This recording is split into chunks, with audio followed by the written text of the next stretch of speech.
Hi అందరికీ రంజాన్ రోజు మేము ఐస్ క్రీమ్కి అయితే వెళ్ళాము. ఫ్రెండ్స్ సిస్టర్ అందరం కలిసి వెళ్ళాము అనమాట. ఇక్కడ ఏంటంటే మనకి ఏ ఫ్లేవర్ కావాలంటే లైవ్లో మన ముందే చేసిస్తున్నారు. నేనైతే రావడం ఫస్ట్ టైము. టేస్ట్ చాలా బాగున్నాయి ప్రతిదీ. మేము ఏ ఊరికి ఏ ఫ్లేవర్ కావాలో అది బట్టి తీసుకున్నాము.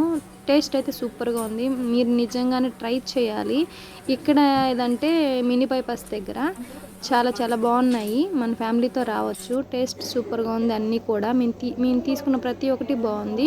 రిషిక ఓరియో చాక్లెట్ తీసుకుంది, అది కూడా టేస్ట్ చాలా బాగుంది. మా అక్క మేమైతే ఏంటది ఓరియో ఐస్ క్రీమ్ ఆర్డర్ పెట్టాం ఫ్రెండ్స్. వచ్చింది ఫ్రెండ్స్. జిత్తుకి అయితే చాలా ఫేవర్గా ఉంది, అందుకోసం అని జిత్తుకి ఐస్ క్రీమ్ ఇవ్వలేదు. నీ వాయిసే పెట్టేస్తాను. నేను వాయిస్ అలా చెప్తానని చెప్తా ఉంది. అక్కకి తెలియని విషయం ఏంటంటే అక్క వాయిసే నేను పెట్టేశాను. వీడియో నచ్చిందంటే లైక్ చేయండి. Bye bye.